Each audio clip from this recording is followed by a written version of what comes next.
थोड़ा आगे आ जाओ।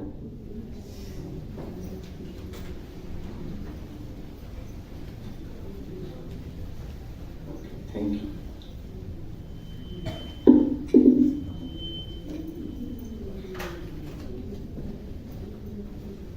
हरे Krishna. Okay, start with prayers. मेरे पीछे थोड़ा ही। ओम अज्ञानतिमिरन्धस्य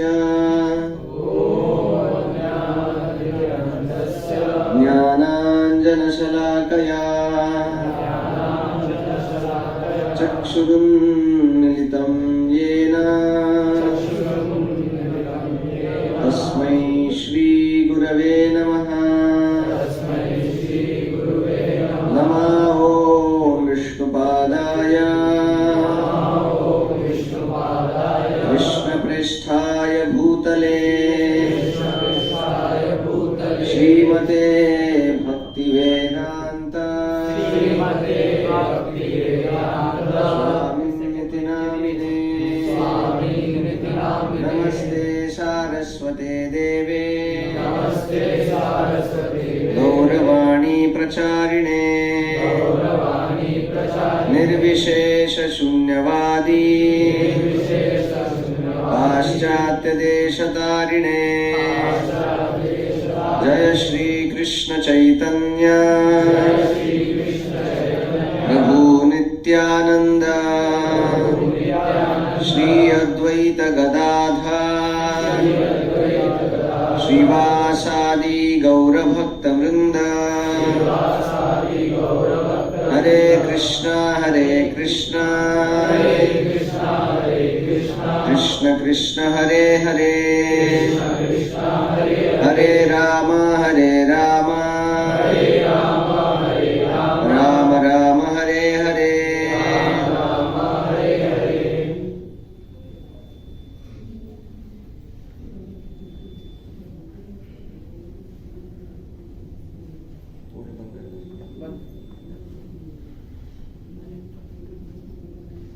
हरे कृष्ण।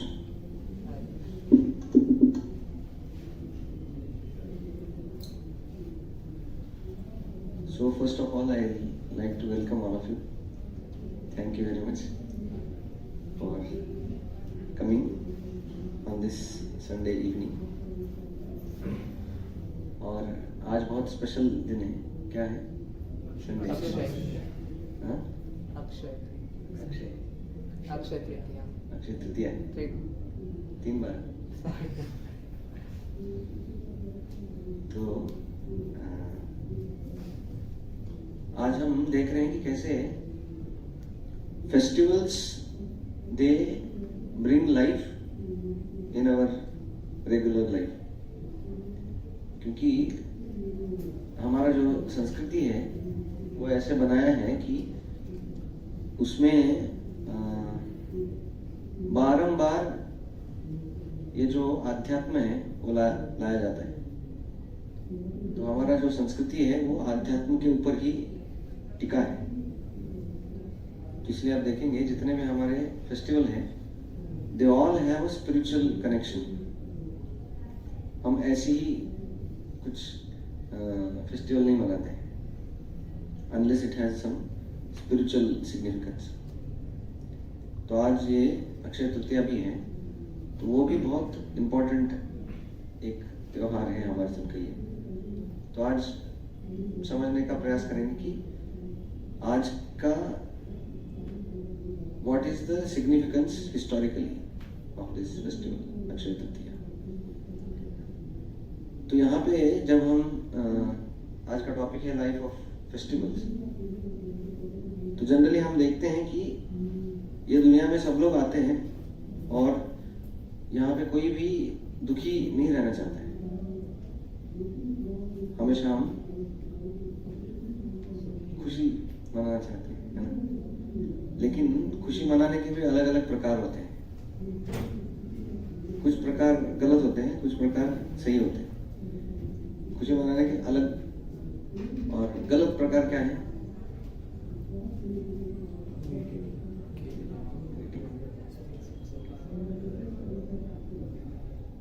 मुझे याद है जब इंजीनियरिंग का एग्ज़ाम होता था हमारा, तो 2 महीने बाद उसका रिजल्ट आता था। तो रिजल्ट के दिन जिसका फेल हो जाता था वो बहुत दुखी हो जाता था। तो दुखी होके वो बार में जाता था पीने के लिए। ऐसे होता है ना, उनको लगता है कि जितना भी हमारा दुख है, गम है, वो सब डूब जाएगा वहाँ पे, तो फिर हम डुबा देंगे उसको। लेकिन प्रॉब्लम उतना ही नहीं था।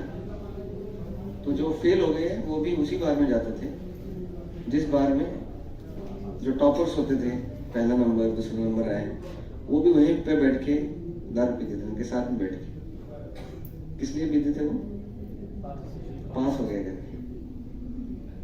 तो पास वाले भी वहीं पे दारू पी रहे हैं और फेल वाले भी वहीं पे दारू पी रहे हैं, और दोनों गड्ढे में जाएंगे, पास हो फेल हो। तो बहुत लोगों को पता नहीं होता है कि फेस्टिवल मनाना कैसा है। लेकिन हमारा संस्कृति ऐसा नहीं है। हमारा संस्कृति ऐसा है कि जब हम ये फेस्टिवल मनाते हैं तो उसके पीछे बहुत साइंस रहता है। आप देखेंगे पहले ज़माने में किसी का बर्थडे होता था, आज का बर्थडे और पहले ज़माने का बर्थडे बहुत फर्क होता था। पहले के बर्थडे में लोग दान करते थे। कोई बच्चा है, उसका बर्थडे है, उसके हाथ से फिर वो दान करते थे कि उसको पुण्य मिले उसको, ऐसे। तो आजकल क्या होता है कि लगता है कि मेरा बर्थडे है तो बाकी लोगों ने मुझे देना चाहिए। तो ये बहुत जो डिफरेंस है वो 180 डिग्री का है। एक है त्याग का भावना है, आदर का भावना है, दूसरों का हित करने का भावना है, और यहाँ पे स्वार्थी भावना है। तो या तो हम फेस्टिवल स्वार्थी भावना से मना सकते हैं या निस्वार्थ होकर दूसरों के भलाई के लिए मना सकते हैं। हम देखते हैं कि जब किसी का बर्थडे होता था तो वो दूसरों को खाना खिलाना या जो भी है ऐसे करना। आजकल क्या होता है कि जिसका बर्थडे होता है वो सोचता है कि मैं किसी अच्छे होटल में जाके खाऊंगा आज। क्यों? क्योंकि आज मेरा बर्थडे है। फर्क समझ आ रहा है ना? तो जो फेस्टिवल होता था उसका सेंटर पॉइंट पहले अलग होता था। पहले जिसका बर्थडे होता था वो सब उसके बड़ों के पास जाता था, आशीर्वाद लेता था। आज जो भी उसके कलीग्स है उसको लेके वो पार्टी मनाता है। तो दोनों में ये फर्क है। थोड़ा सा सब लोग आगे आइए।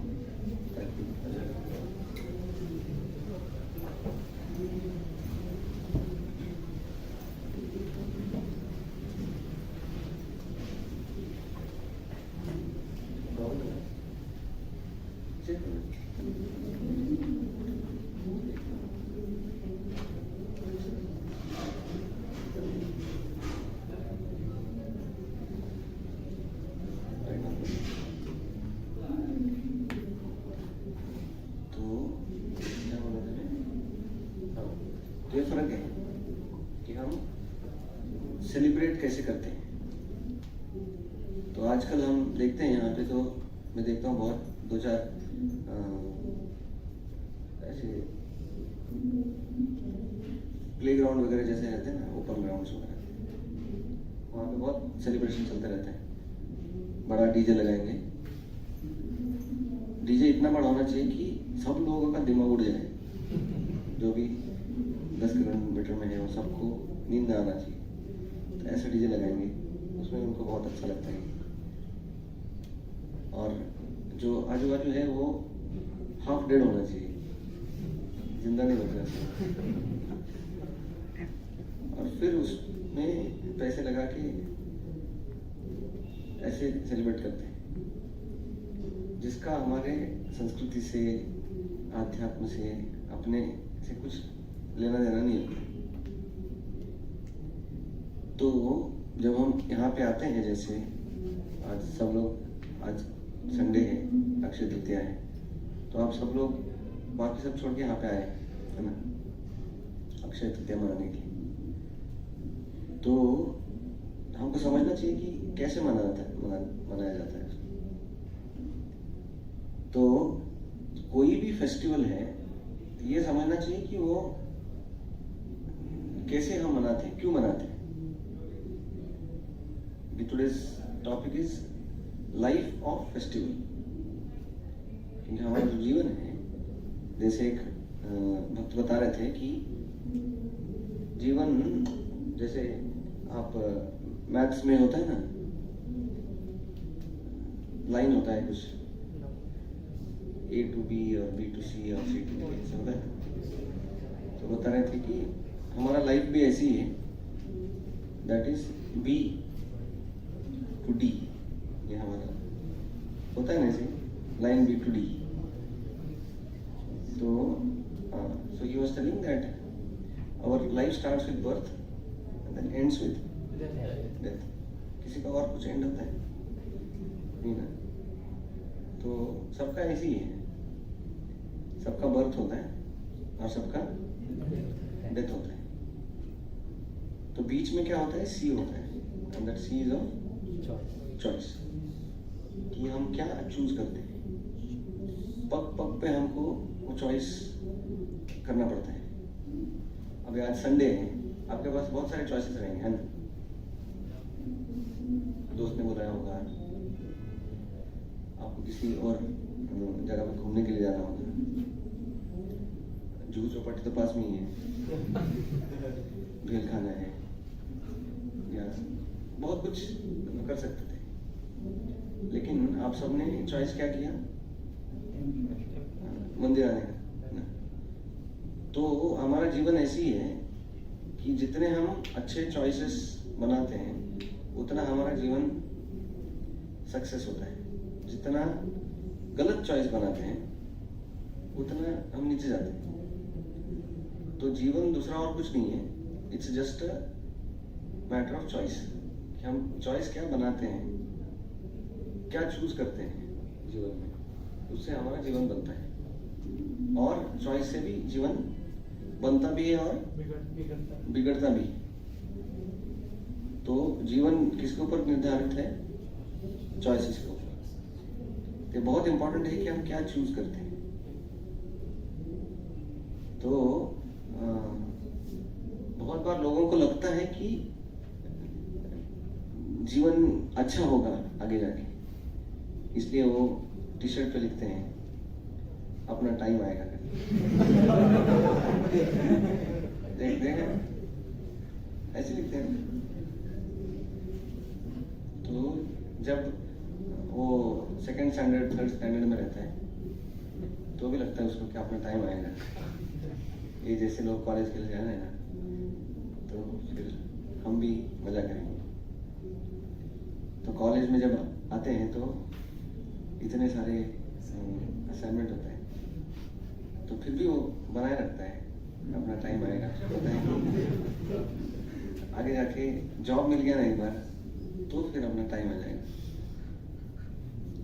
लगता है ना ऐसी। तो एक्सपीरियंस लोग हैं यहाँ पे। तो जो जॉब करते हैं वो भी लिखते हैं अपना टाइम आएगा। उनको लगता है कि आगे जाके बिजनेस बढ़ेगा, प्रमोशन होगा, मैनेजर हो जाएंगे वगैरह। तो ऐसे करते करते करते करते शादी हो जाता है उसका, बच्चे हो जाते हैं, रिटायर भी हो जाता है। फिर एक दिन डॉक्टर बोलता है इसका टाइम आ गया।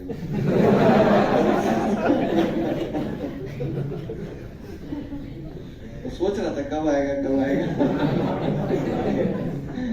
डॉक्टर बोलते थे आ गया इसका। तो ये हम सबका स्टेटस है, हम सब ये इससे गुजरते हैं। तो वो जो टाइम डॉक्टर का टाइम आने से पहले हमको जीना चाहिए, और वो जीना कैसे जीते हैं हम? विथ राइट चॉइसेस, कि हम क्या चूज करते हैं हर एक मोड पे अपने जीवन के, उससे हमारा जीवन बनता है। So I first of all congratulate all of you for coming here, choosing right choice, right? So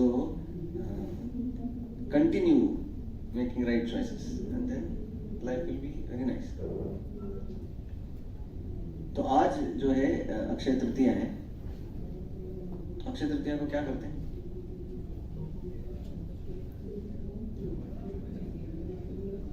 आम खाते हैं।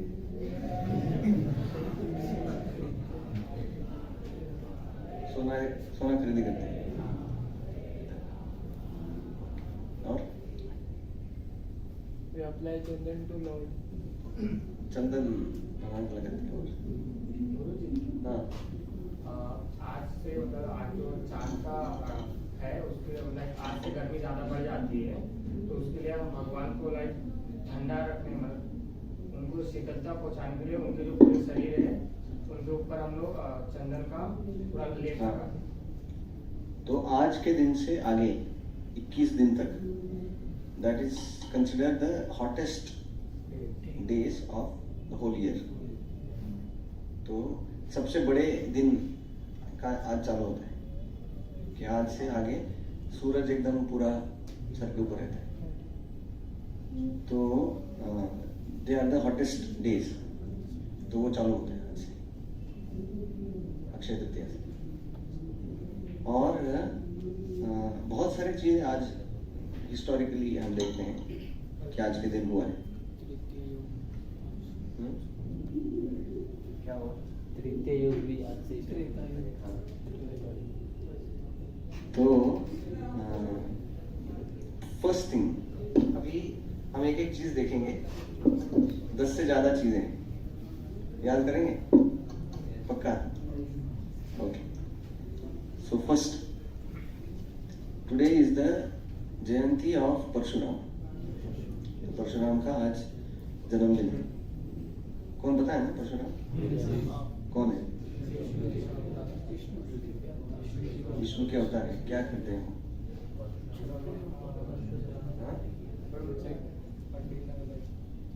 पंडित थे, और क्या क्या उन्होंने? 21 क्षत्रियों को मारा। 21 क्षत्रियों को मारा। 21 बार मारा। तो वो थे जमदग्नि, उनके पिताजी का नाम था, उनके माता का नाम था रेणुका। तो क्या हुआ था कि रोज उनकी माता, ओके आप क्या कीजिए कि सब अपना मोबाइल निकालिए ऐसे ऐसे, और उसको थोड़ा सा साइलेंट कीजिए। किया? वो किसने नहीं किया है? सबने किया? अगर बजा तो फिर डोनेशन हो जाएगा उसमें। ओके। तो उनके जो पिताजी थे, so he was angry, anger personified. बहुत झट से वो गुस्सा करते थे। तो एक दिन क्या हुआ कि उनकी पत्नी रेणुका पानी भरने के लिए गई थी, उनका पूजा का समय हो रहा था, वो थोड़ा लेट हो गई आने के लिए। तो इतने गुस्सा हो गए वो कि अपने बड़े बेटे को बोला कि ये देखो तुम्हारी माँ है, कुछ काम की नहीं है, इतना लेट आते हैं पूजा के, मार दो उसको, गला काट दो उसको। तो वो तो बोला कि ऐसे आप ठंडा हो जाएगी, माँ कैसे मार सकते?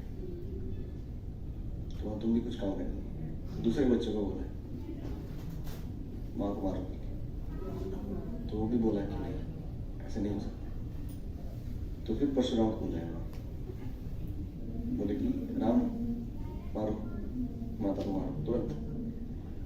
तो परशुराम ने तुरंत हथियार लिया परशु, एक झटके में माँ का सर धड़ से अलग।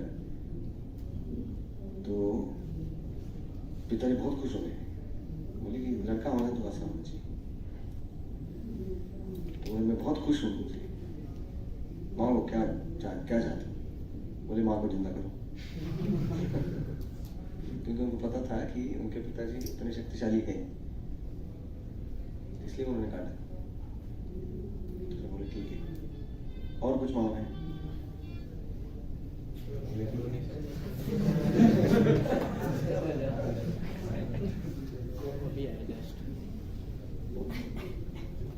तो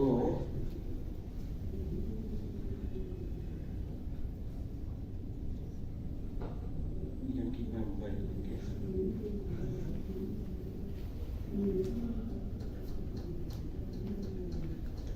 तो क्या बोलता है? तो second boon he asked, and that is he said that माँ जब जिंदा हो जाएगी तो ये भूलना चाहिए उन्होंने कि मैं उनको मारा था, नहीं तो जिंदगी भर प्रॉब्लम हो जाएगा। ठीक है, वो भी। तो उन्होंने देखा कि उनके घर में एक गाय थी, कामधेनु। तो वो जितना दूध उसे ले सकते हैं उतना देती थी। अगर आपको 1000 लीटर दूध चाहिए तो 1000 लीटर दूध देगी। सिर्फ दूध ही नहीं, जो भी आपको चाहिए, आपको घास चाहिए घास लगेगी देगी, आपको घर चाहिए घर देगी, वो धन चाहिए धन भी देती, कुछ भी। इसका मतलब है कामधेनु। तो एक दिन राजा आया था वहां पे, तो राजा ने देखा कि ये तो अच्छा गाय, एटीएम है, सब मिलेगा। तो बोला कि ये तो हमारे पास होना चाहिए, ये ऋषि के पास होगी क्या करें, राजा के पास होना चाहिए। तो जाके बोला कि दे दो हमको। ऋषि बोला नहीं, ये हमको लगता है यहाँ पे बड़े बड़े यज्ञ रहते हैं, उसको घी लगता है, दूध लगता है, तो हम नहीं देंगे आपको। तो आप कैसे भी देंगे, मैं लेके जाता हूँ उसको, तो देखता हूँ मैं क्या करते हैं। तो गाय लेके गया हूँ। तो जब परशुराम आए तो देखा कि पिताजी बहुत दुखी थे। क्या हुआ? तो राजा आया था, गाय लेके गया। उसका ये लिमिट, एक ऋषि का प्रॉपर्टी चुराया उसने, उसको तो दंड देना पड़ेगा उसको। तो परशु उठाया गया राजधानी में। तो उसको देख के वो जो राजा था उसके सब बेटे आ गए अटैक करने के लिए, सैकड़ों बेटे थे उसके। तो आए वो, तो परशु बोले ये क्या है, एक तो ये माफी मांगना चाहिए कि ऐसा कुछ किया, अब ये तो अटैक कर रही है। तो बिना पूछे कि क्या, तो उन्होंने कुछ ही मिनटों में सब बेटों का सर धड़ से अलग कर दिया। वहां पे ऐसे पिरामिड रख दिया, वो सब कटे हुए सरों का। तो राजा को ये बात जब पता चला तो वो तो बहुत गुस्सा हो गया।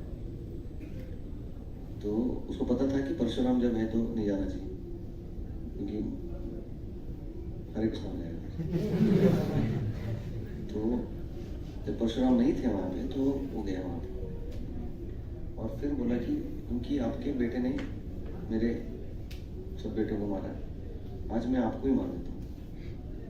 तो जो रेणुका ही बहुत विनती कर रही थी कि ये क्या कर रहे हैं, लेकिन उन्होंने कुछ सुना नहीं।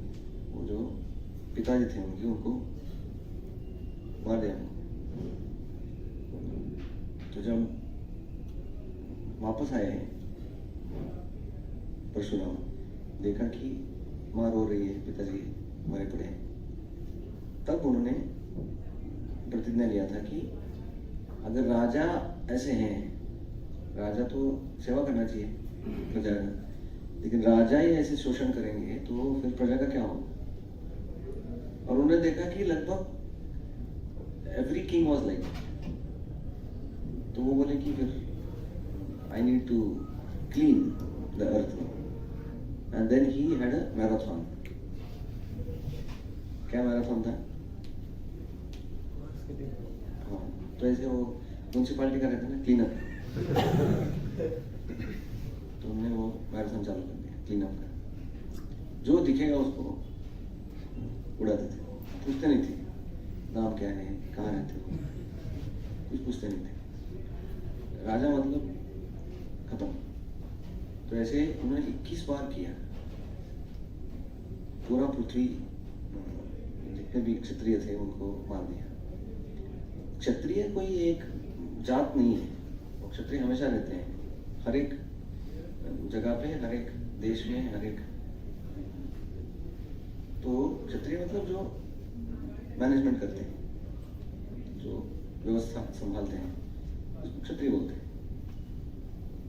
तो वो होने के बाद फिर उन्होंने जितना भी पूरा पृथ्वी था वो दे दिया, दान दे दिया, क्योंकि अभी वो राजा हो गए ना, सबको मारते थे। लेकिन वो राजा नहीं बनना चाहते थे, तो जो भी था वो सब ऋषियों को दान दे दिया। और फिर उनका खुद कोई जगह नहीं था अभी कहाँ रहने का, तो फिर उन्होंने समुद्र को, ये जो हमारा समुद्र है, कौन सा, जो भी चौथा है ना, तो उसको आज्ञा दिया उन्होंने कि आप पीछे हटो थोड़ा। तो ये जो अभी है 100 किलोमीटर अंदर था, जो सह्याद्री रेंज है ना, उसको टचिंग था वो। तो फिर जो समुद्र है वो 100 किलोमीटर ऑलमोस्ट पीछे गया। तो जो पैच अभी आज हम देखते हैं उसको कोंकण बोलते हैं।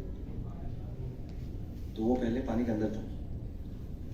तो फिर ये पूरा का पूरा क्षेत्र परशुराम क्षेत्र करके फेमस है, क्योंकि उन्होंने उसको बनाया था नहीं, इट केम आउट।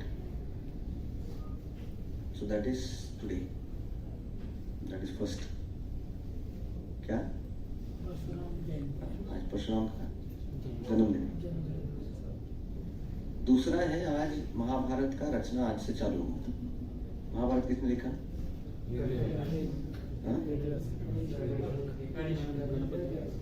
गणेश लिखा।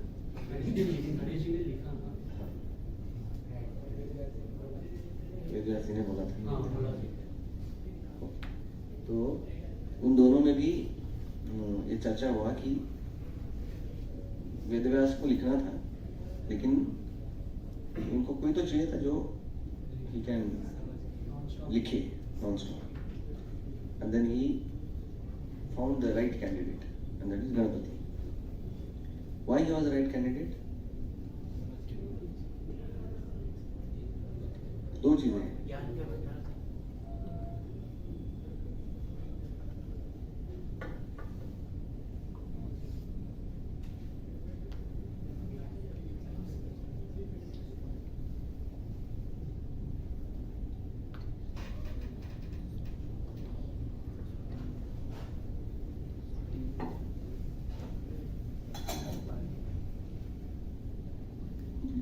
गणपति के दो क्वालिटी है और वो हम सबके लिए बहुत जरूरी है। एक, उनके कान देखे आपने? छोटे बड़े? कितने बड़े? बहुत बड़े। हाथी जैसे नहीं, हाथी के कान। तो बड़ा कान मतलब बहुत अटेंटिव सुनना। वो कान से कुछ ऐसा यहाँ नहीं जाता है। कभी कभी ऐसे होता है, दूसरा अपना मोबाइल बताता है, लिखो, तो हम बोलते हैं 9372 वापस बताए ऐसी, तो बताते हैं लेकिन घुसता नहीं है अंदर, ऐसे आता है और ऐसे तो हवा में चल जाते हो। तो गणपति ऐसे नहीं थे, जो भी उनको कुछ बताया जाता था तुरंत वो ग्रहण करते थे। तो उनका ग्रहण शक्ति जो है वो पावरफुल है। तो हमको भी ऐसे होता है ना, कभी कभी बहुत पढ़ते हैं लेकिन समझता नहीं है कुछ। तो that was first quality. Second, he was very intelligent. तो इसके लिए उनको चुना था। तो उनको जब चुना तो गणपति ने भी एक कंडीशन रखा वो बोले कि मैं लिखूंगा, लेकिन हाँ, मैं यहाँ पे रेस्ट करने के लिए नहीं आया, लिखने के लिए आया हूँ।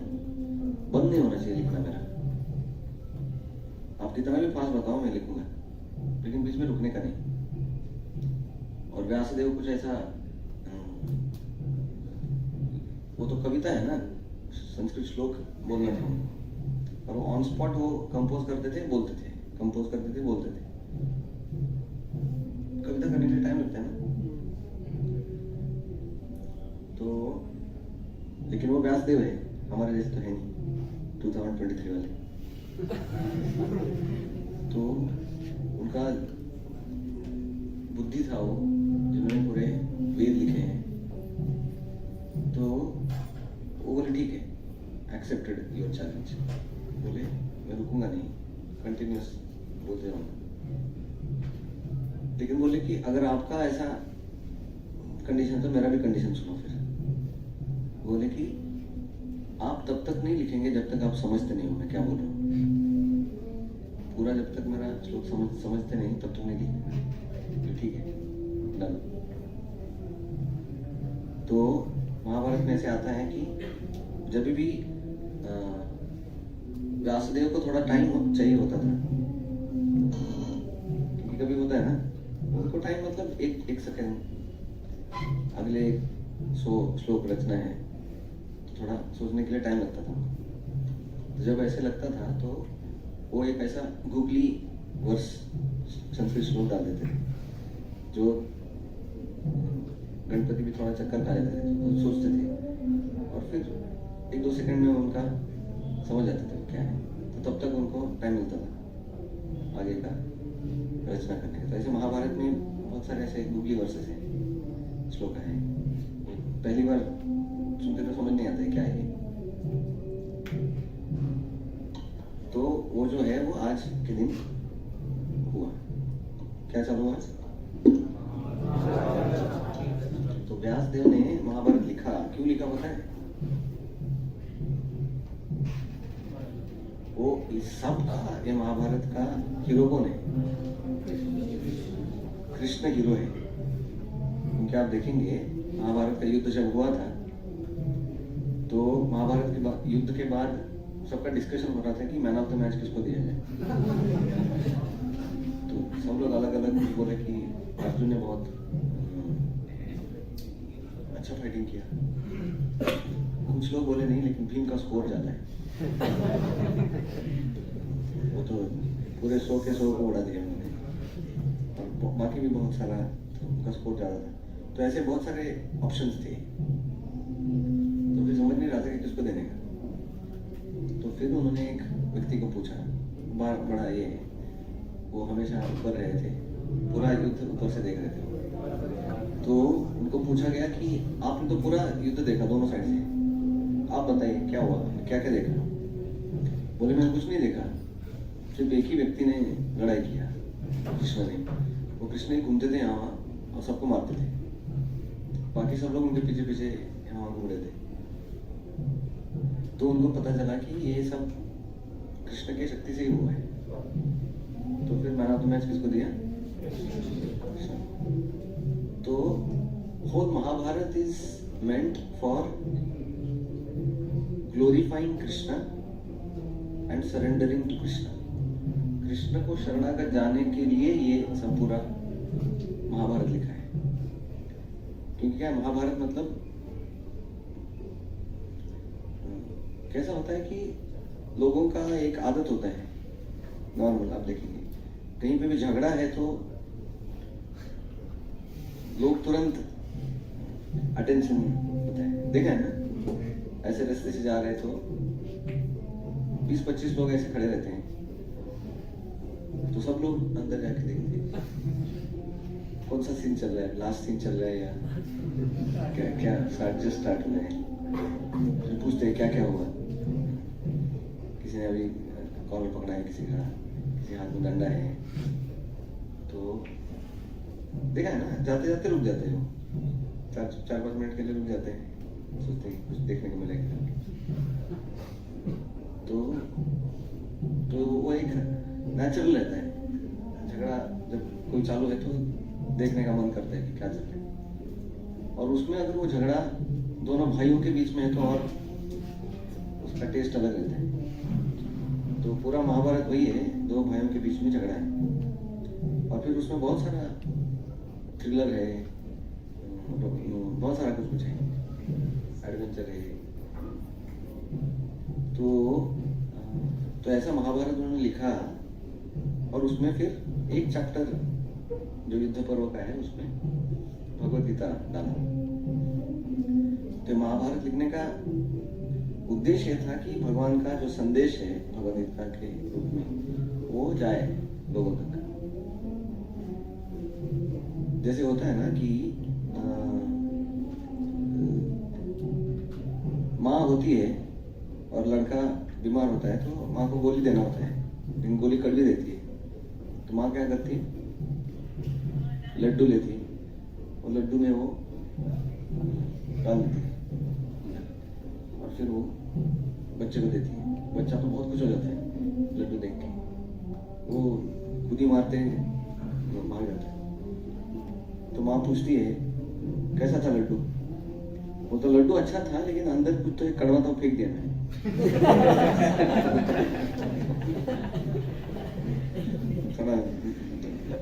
प्रत्येक चुकून ते आला असेल ते टाकून दिला,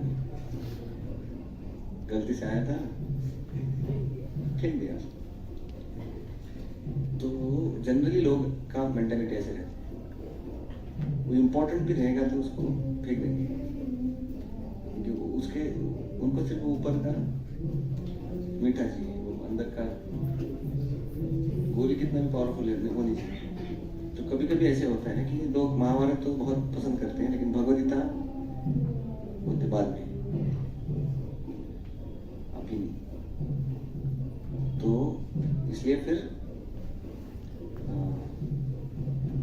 व्यासदेव जिन्होंने ये पूरा महाभारत लिखा, उन्होंने वापस और एक ग्रंथ लिखा।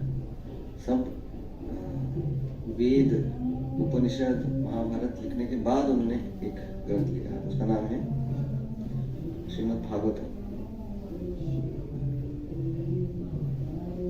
जो मीठा भी है और गोली भी है, दोनों एक साथ, मीठी गोली है। तो आज के दिन महाभारत चालू हुआ लिखना। कितना हुआ?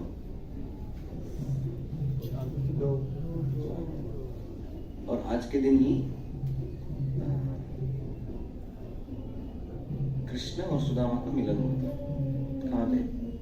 द्वारका।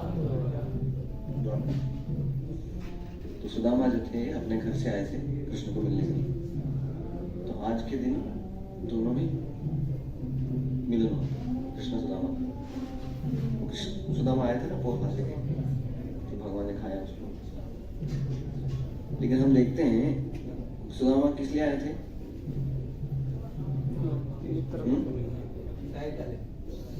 सहायता लेने के लिए आए थे। उनको पता था कि उनका इच्छा नहीं था मांगने का, लेकिन पत्नी बहुत फोर्स कर रही थी, तो बोले ठीक है एटलीस्ट दर्शन तो करके आए थे, इसलिए आए थे। और कृष्ण ने क्या दिया उनको? कुछ नहीं दिया, क्योंकि जब आए वो उनको पता था कि ये बहुत गरीब है, लेकिन कृष्ण सोच रहे थे कि ये इतना मेरे से प्रेम करता है, अगर वो प्रेम के बदले में मैं उनको कुछ सोना दूंगा तो उनके प्रेम का अपमान है वो, कि मैं उनके प्रेम को सोने में तोड़ रहा हूँ। तो बोले ये कैसे कर सकता हूँ? तो ये दुनिया में ऐसा कुछ चीज नहीं है जिससे मैं वो ट्रेड कर सकता हूँ। तो उन्होंने फिर कुछ नहीं दिया, उन्होंने प्रेम किया उनको, इन्होंने भी प्रेम किया, और ये था कि दोनों खुश थे। हम ऐसा नहीं देखते कि सुदामा वापस जा रहे हैं खाली हाथ, वो जाएंगे क्या है कुछ दिया ही नहीं, इतना बड़ा सोच के आया था, 1 लाख तो ऐसे ही देना चाहिए था, बड़े राजा है, 1 लाख नहीं एटलीस्ट 10,000 तो देते थे। वापस जाने का खर्चा तो देते थे, वो भी नहीं दिया। ऐसे नहीं सोच रहे थे, वो क्या सोच रहे थे? हाँ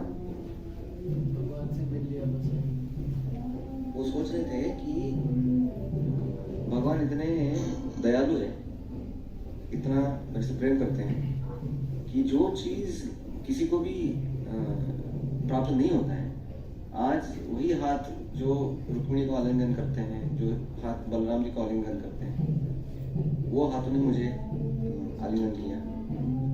कौन और मेरे से भाग्यवान हो सकता है? और जैसे उन्होंने सत्कार किया मेरा, तो उसमें वो खुश थे, बोले कि जो भी भगवान ने किया बहुत अच्छा किया, और वो जा रहे थे। तो हम देखते हैं कि जो सेल्फिश लोग रहते हैं वो हमेशा ये देखते हैं कि मुझे क्या मिला इससे। दोस्ती भी करते हैं तो वो हमेशा ये देखते हैं कि इससे क्या मिलेगा मुझे। तो ऐसा जो दोस्ती होता है वो ज़्यादा टिकता नहीं है। तो ये सच्चा दोस्ती है कृष्ण और सुदामा। तो एक्चुअली फ्रेंडशिप डे आज रखना चाहिए, क्योंकि ये सच्चा प्रेम है कि दोनों एक दूसरे को सेवा करते हैं, दूसरे को आनंद देते हैं। तो वो हुआ था आज के दिन। और जो अभी कितना कौन सा हुआ?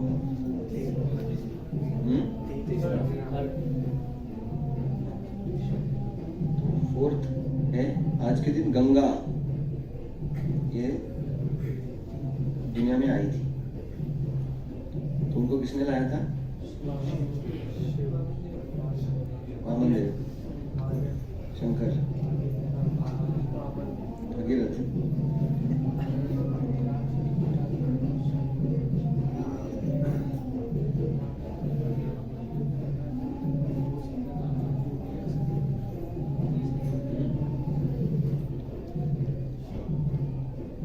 तो उनका नाम था भगीरथ, तो इसलिए गंगा का नाम दूसरा है भागीरथी।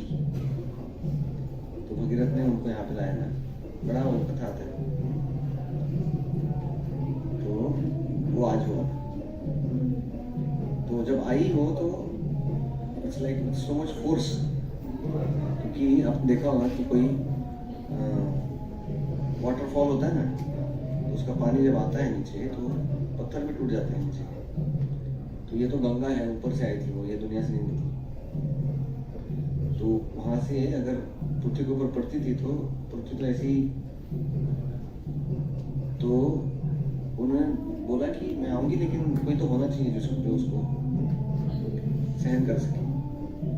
तो फिर शंकर जी ने वॉलंटियर किया, ठीक है, I will take Ganga on my head. और फिर वो वहाँ से उतर के वो उनके जटा में जाती, जटा से फिर वो बाहर आके ये दुनिया में आती। तो इसलिए देखते हैं शंकर के सर के ऊपर 2 चीजें होता है, एक चांद होता है और दूसरा गंगा होती है। तो वो जो है वो आज हुआ,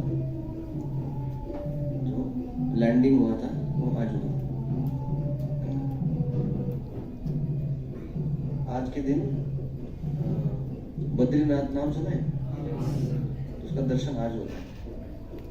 आज तक अभी तक बंद होता है कई महीने, क्योंकि बर्फ होता है।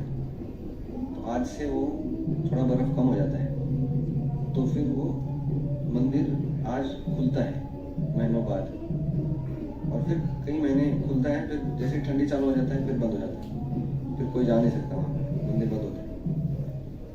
लेकिन जो भी पहला दर्शन करते हैं वो देखते हैं कि जब वो खोलते हैं मंदिर तो अंदर जैसा का वैसे रहता है, दिया चालू रहता है, फ्रेश फ्लावर्स, फ्रूट्स सब रहते हैं, तुलसी अर्पण किया उनको। तो उसका मीनिंग यही है कि जब कुछ पीरियड मनुष्य है वो पूजा करते हैं बद्रीनाथ में, बाकी समय एलियंस जो भी हायर प्लैनेट्स में है वो आके उसका पूजा करते हैं। तो वो मंदिर का दरवाजा भी आज ही खुलता है। और सत्ययुग आज समाप्त होके त्रेता युग चालू होता है, तो वो भी आज होता है। बाद में जो जगन्नाथपुरी में रथ है ना, रथ बनाते हैं, देखा है हमने? कितना बड़ा होता है, 10 फुट। हाँ। देखा है रथ? नहीं देखा? बड़ा होता है, 8-10 फुट रहता है। कौन देखा है रथ? कौन देखा है? कितना होता है? 40-50 वो 3-4 माले की बिल्डिंग के जितना बड़ा होता है। तो उसका जो कंस्ट्रक्शन है वो आज चालू होता है। अभी रथ यात्रा आएगा कुछ दिनों बाद, तो हर वर्ष पूरा रथ बनता है और लकड़ी से बनता है वो, उसमें एक भी मेटल नहीं होता है, एक किला नहीं होता है, एवरीथिंग वुड है। रथ के पहिए रहते हैं, एक्सल रहता है, जितने भी सब लकड़ी का रहता है।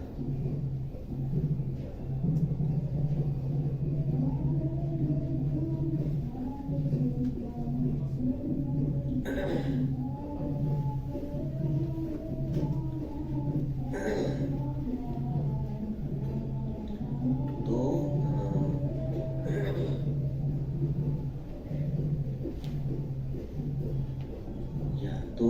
that Ratha starts from today.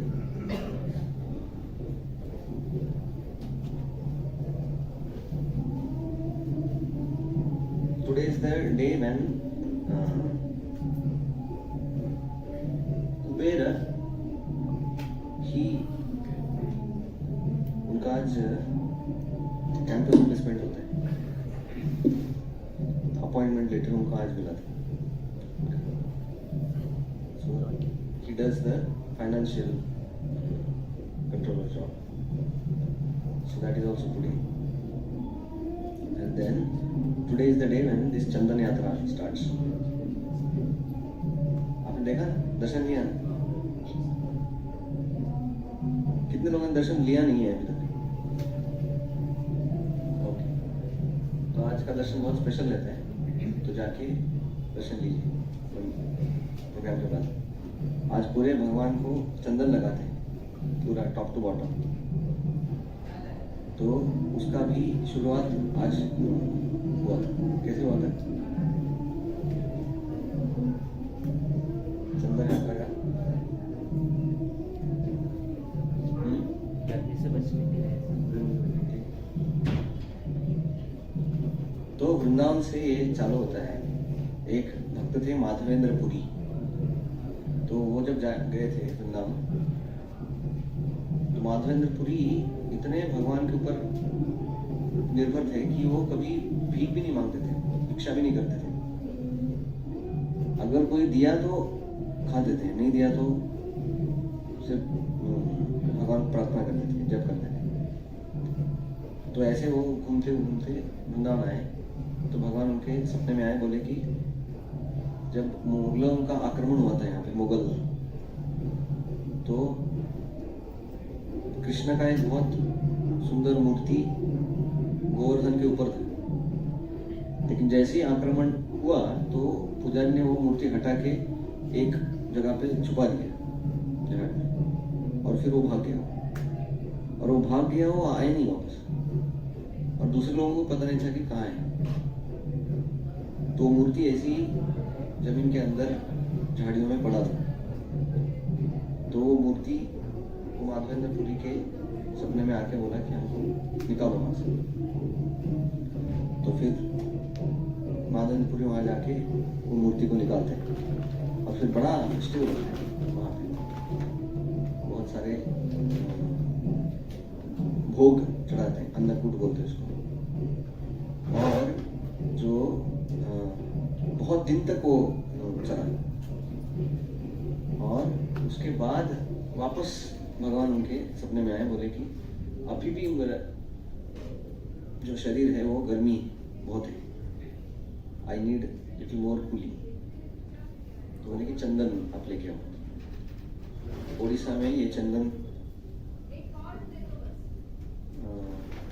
जो चंदन है उड़ीसा का, तो बहुत फेमस है। तो वो चंदन आप लेके आइए। माधवेंद्रपुरी वृंदावन से पैदल चल के हजारों किलोमीटर उड़ीसा आते हैं और फिर वहां से चंदन लेके जाते हैं। तो उसमें भी एक ये आता है कि जब वो गए थे तो वहां पे उड़ीसा में रेमुणा करके एक जगह है, सुना है? तो बालासोर के पास में है रेमुणा। तो वहां पे भी एक बहुत स्पेशल मंदिर है, राधा गोपीनाथ। तो उसके भी पीछे एक कहानी है कि राम, सीता और लक्ष्मण वो एरिया में आए थे जब वनवास था। तो राम बैठे थे, सीता बैठी थी उनके साथ। तो राम ऐसी आगे देख के हंसे। तो सीता ने पूछा उनको क्या हो गया, अभी जोक तो हुआ नहीं कुछ, अपने क्या हुआ, आप कैसे क्या? तो राम ने बोला कि मैं सोच रहा था कि अगला जो अवतार होगा उसके बारे में सोच रहा था। तो सीता बोली मुझे भी देखना है वो कैसे रहते हैं। तो फिर राम ने अपने बाण से आउटलाइन बनाया कि वो कैसे दिखते हैं। कौन है वो नेक्स्ट? कृष्ण। तो जो आउटलाइन बनाया है एक पत्थर के ऊपर, वो आज भी आप देखते हैं रेमुणा में। तो जो आउटलाइन बनाया उसको फिर वहाँ के लोगों ने कार्विंग किया और वो है राधा गोपीनाथ का मूर्ति आज भी वहाँ पे, आज भी पूजा होता है उसका, जो राम ने खुद उसका आउटलाइन किया था। तो वहाँ जब आए तो वो जो मूर्ति है उनको बहुत स्पेशल एक खीर बनाया जाता है। खीर उनको नैवेद्य के रूप में, भोग के रूप में दिया जाता है। बहुत सारे पार्ट्स रखते हैं। तो अभी ये माधवेंद्रपुरी जो है वो तो मांगते नहीं थे किसी से, लेकिन यहाँ पे आने के बाद किसी ने बताया उनको कि यहाँ पे बहुत अच्छा खीर बनता है। तो वो सोच रहे थे कि अगर कोई बिना मांगे ये खीर मुझे देगा तो कितना अच्छा होगा, क्योंकि वो टेस्ट करके मैं वैसा ही खीर किसके लिए बनाऊंगा? वृंदावन में जो कृष्ण है, गोपाल, उनके लिए बनाऊंगा। तो अपने लिए तो नहीं चाहते थे, वो चाहते थे कि थोड़ा टेस्ट करने के बाद पता होता है कि उसमें क्या क्या डाला है कैसे, तो वैसे मैं बनाऊंगा करके।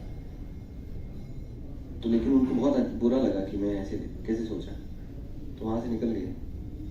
तो फिर भगवान ने खुद वो एक जो मटका था वो अपने पीछे छुपाया। तो पुजारी जब आए तो सब पुजारी लेके वो सबको बांट दिया। तो रात में वापस भगवान पुजारी के सपने में आए, बोले कि आप जाओ वापस, एक मटका मैंने चुराया, छुपा के रखा है मेरे कपड़े के पीछे, वो ले लो और मेरे भक्त हैं माधवेंद्रपुरियों को दे दो। तो फिर वो तो बहुत खुश हो गया। वो तो आया और वो माधवेंद्रपुरी को दिया। ढूंढ रहे थे माधवेंद्रपुरी को पूरे गांव में। तो फिर एक जगह पर मिले तो दिए उनको, बोले कि आप कितने महान हैं, भगवान खुद चोरी किया आपकी। आज भी वो मंदिर का नाम है खीर चोर गोपीनाथ। हाँ, भगवान तो वैसे ही फेमस है चोरी करने के लिए, लेकिन ये स्पेशल चोरी था, भक्तों के लिए चोरी किया उन्होंने। तो वो चंदन जब लाए वापस, तो वापस वो खीर चोर गोपीनाथ में आए, प्रणाम किया। अभी इस टाइम पुजारी ने तुरंत उनको खीर दिया खाने के लिए। और फिर यहाँ पे भगवान वापस उनके सपने में आए, बोले कि आपकी सेवा को देख के मैं बहुत प्रसन्न हूँ। तो ये जो चंदन है आप यही गोपीनाथ जी को लगाइए, क्योंकि गोपीनाथ में और मेरे में कोई फर्क नहीं है, दोनों एक ही है। तो आप यहाँ पे चंदन लगाएंगे तो मुझे मिल जाएगा। तो आज के दिन से आगे 21 दिन वहाँ पे वो चंदन लगाया है। तो ये हुआ था 600 साल पहले, 600-700 साल पहले। तब से फिर ये चंदन यात्रा का चंदन लगाते हैं भगवान 21 दिन तक। तो ये सब जो हुआ है वो आज के दिन हुआ है? याद रहेगा? बताइए। पहला क्या था? परशुराम जी का आज जन्मदिन। और महाभारत का लिखना आज से चालू हुआ। और कृष्ण और सुदामा का मिलन हुआ आज। और त्रेता युग का स्टार्टिंग आज।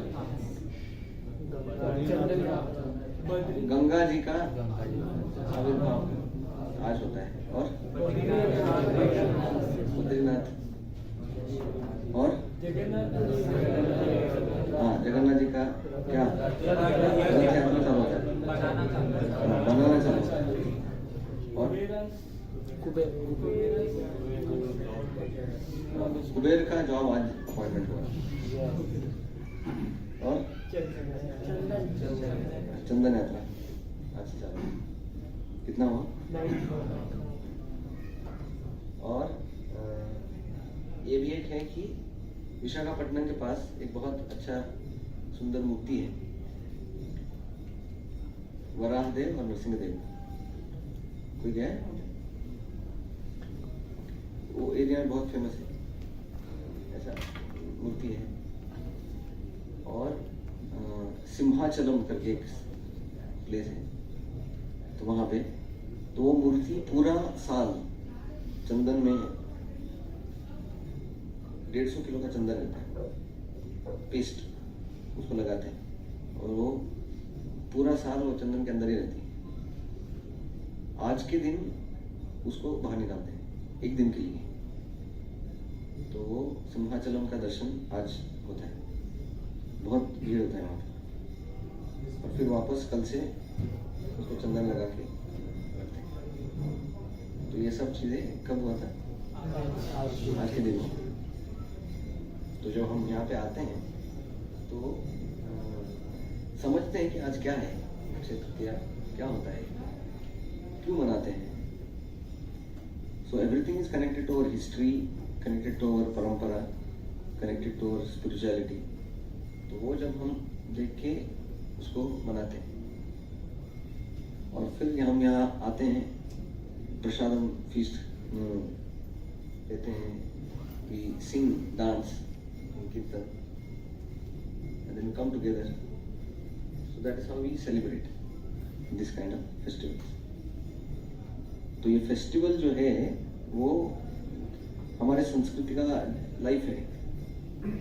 These festivals only keep our culture live like that.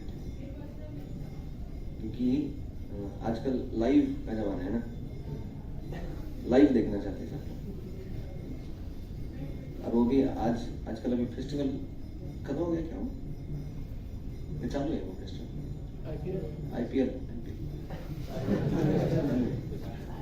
वो तो सबसे बड़ा फेस्टिवल है, कितने लोग देखते रहते हैं उसको. लेकिन ये दुनिया का फेस्टिवल ऐसे ही रहता है कि एक भक्त बता रहे थे कि कैसे जितना भी मैचेस होता है, जितने भी टीवी चैनल्स होते हैं, जितने भी व्यूअर्स होते हैं, वो सब फोकस रहते हैं. पता है किसके ऊपर? लास्ट टाइम हमने देखा था, याद है किसको? तो जो बॉल होता है उसके ऊपर सब कैमरा टिका हुआ होता है. सब लोग वही देखते कि बॉल कहाँ जा रहा है. 4 पे जा रहा है, 6 पे जा रहा है, आउट हो रहे हैं, कैच हो रहे हैं, क्या हो रहा है. तो बॉल को कितना अच्छा लगता होगा ना. करोड़ों लोग आपको देख रहे हैं एक बार में, घंटों घंटे. उनको दूसरा कुछ खाने पीने का सूझ नहीं है, सिर्फ आपको ही देख रहे हैं. कैसा लगेगा? सब आपका फोटो निकाल रहे हैं, सब कैमरा आपके ऊपर है, करोड़ों लोग आपके ऊपर आंख लगा के बैठे हैं. अच्छा लगेगा ना. लेकिन उसके लिए उनको बहुत पिटाई हो जाती है. दोनों टीम दोनों साइड से पिटाई करती है. तो वो भी कोई बोलेगा ठीक है ना, पिटाई तो होते ही रहता है वो, लेकिन फेमस भी है ना ऐसे. लेकिन हम देखते हैं कि जब मैच चल रहा है तब तक सबका आँख उनके ऊपर रहता है। जैसे ही मैच खत्म हो जाता है वो डस्टबिन में जाता है, कोई देखता नहीं उसको। वही एक 5-6 घंटा देखते हैं उसको, उसके बाद वो कहाँ जाता है कोई फोटो नहीं निकालता उसका, किसको पता नहीं रहता कि कौन से डस्टबिन में पड़ा है। तो हम ऐसा जीवन नहीं जीना चाहिए कि बहुत शो ऑफ करते हैं, बहुत सारे लाइक मिलते हैं हमको हमारे पोस्ट को, और बहुत सारा लोग देते हैं बहुत अच्छा बहुत अच्छा, और बाद में डस्टबिन, बाद में कोई देखता नहीं। तो ऐसे जीवन का कुछ क्या फायदा है? तो जीवन ऐसा होना चाहिए जिसमें हम कुछ कंट्रीब्यूट करें पॉजिटिव, ताकि हम भी खुश हो और बाकी भी लोग खुश हो। So festival has to be like that. Festival has to be contributing, not just attention grabbing. तो लाइमलाइट नहीं चाहिए। So we want to be, so when we are practicing specifically this spiritual life, the spiritual life is having these festivals connected to spirituality.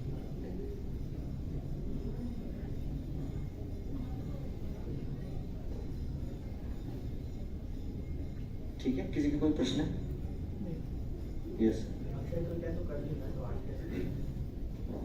तो हमारे India में 2 type के calendar हैं, एक बोलते हैं स्मार्त और दूसरा है वैष्णव। वो सूर्य के ऊपर जो होता है, सूर्य का। तो कैसे रहता है कि जो मुहूर्त होता है, समझो अभी एकादशी है या अक्षय तृतीया है, तो उसका जो मुहूर्त होता है वो कभी कभी दोनों दिनों में आता है। जैसे अक्षय तृतीया समझो कल शाम को 4 बजे चालू हुआ और आज शाम को 4 बजे तक है ना। तो आधा अक्षय तृतीया कल और आधा अक्षय तृतीया आज। तो कुछ लोग जहाँ से चालू होता है वहाँ पे मनाते हैं, और दूसरे जो लोग हैं तो वो जो पार्ट में सूर्योदय होता है उसको मनाते हैं। तो स्मार्त जो होते हैं वो जहाँ से स्टार्ट होता है वहाँ पे मनाते हैं। तो दूसरे टाइप का कैलेंडर है वो जिसमें वो ब्रह्म मुहूर्त होता है, जिसमें जो दिन में आता है उसको मनाते हैं। तो हम वो ब्रह्म मुहूर्त वाला मनाते हैं, इसलिए हमारा तो इसलिए आप देखेंगे कभी कभी 2 ऐसी चीजें होता है। ठीक है, और ओके, आप में से कितने लोग एक माला करते हैं रोज मिनिमम? हरे कृष्ण महामंत्र का जप करते हैं?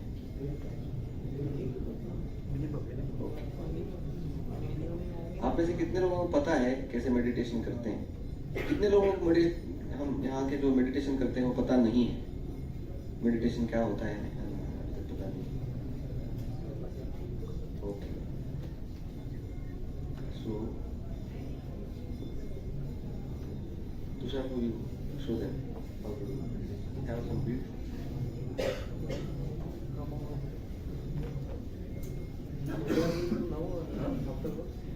You show how to do. Meditation है.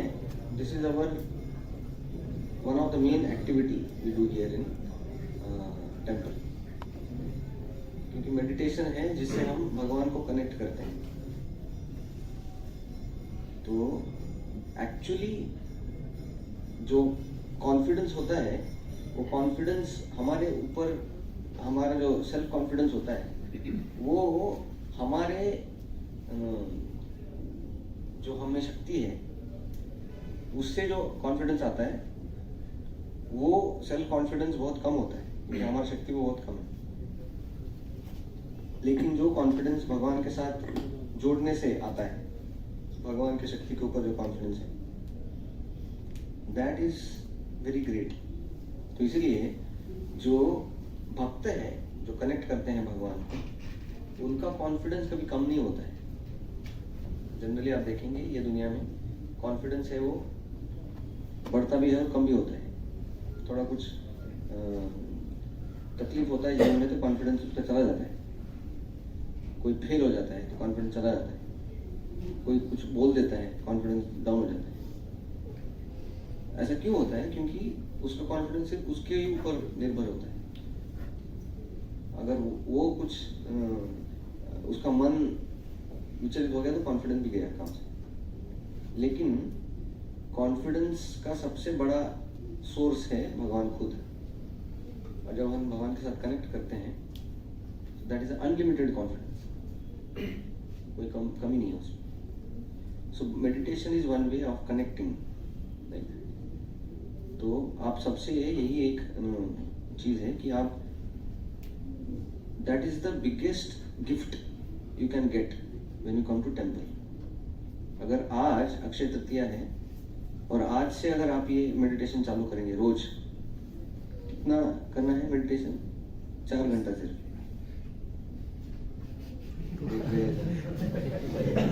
तो सिर्फ 10 मिनट करना है रोज मिनिमम।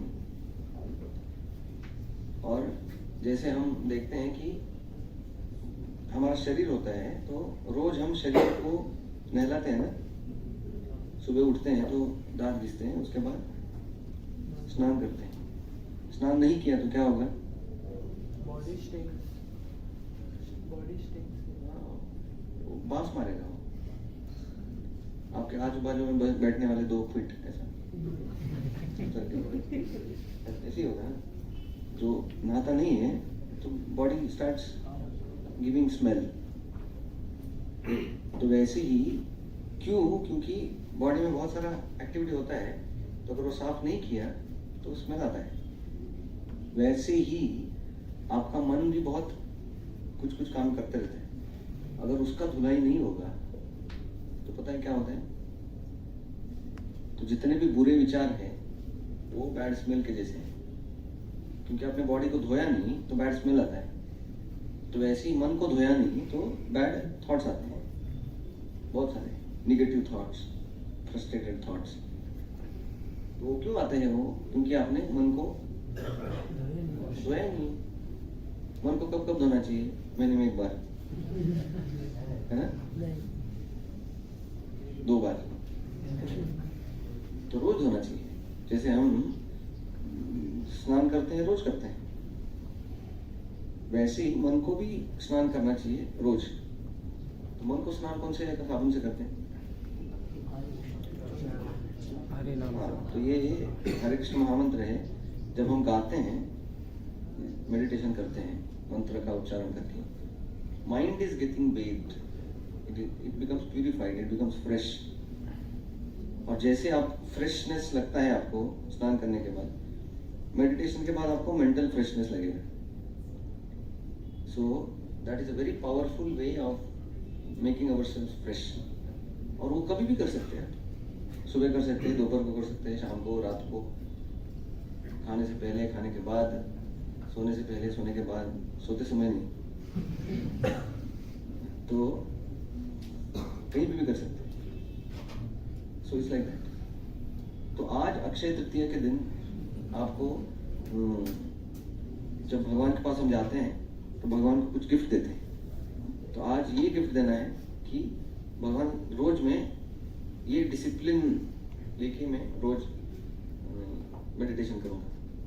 आप में से कितने लोग रेडी है रोज मेडिटेशन करने के लिए? Okay, thank you, thank you. तो कुछ लोग ऐसे हाथ उठा देते हैं, लेकिन भगवान देख रहे हैं। जिन्होंने भी हाथ उठाए भगवान देखा है। तो लेकिन मैं ये मेरे खुद के एक्सपीरियंस से बता रहा हूँ। आप दूसरों को भी पूछ सकते हैं जो यहाँ पे रेगुलरली आते हैं। There is nothing as successful as meditation. It can really give, it can make you surcharged, gives tremendous energy, mental energy. तो आप जानिए वो कि कैसे करते हैं और रोज कीजिए। So that in that way we can actually celebrate Akshaya Tritiya कि अक्षय, क्षय मतलब कमी, अक्षय मतलब कभी कमी नहीं होता, कम नहीं होता है उसमें। तो जब हम भगवान के साथ जुड़ जाते हैं तो फिर उसके जीवन में कुछ कमी नहीं होता है। और जुड़ने का एक ही बहुत सादा सरल पावरफुल उपाय है जब हम मेडिटेशन करते हैं। तो ये मेडिटेशन सीखिए, कहीं पे भी कर सकते हैं, उसको कुछ और कुछ ज़रूरत नहीं है, कहीं पे भी बैठ के अच्छे जगह पे फ्रेश मूड में आप मेडिटेशन कर सकते हैं। ठीक है, हरे कृष्ण।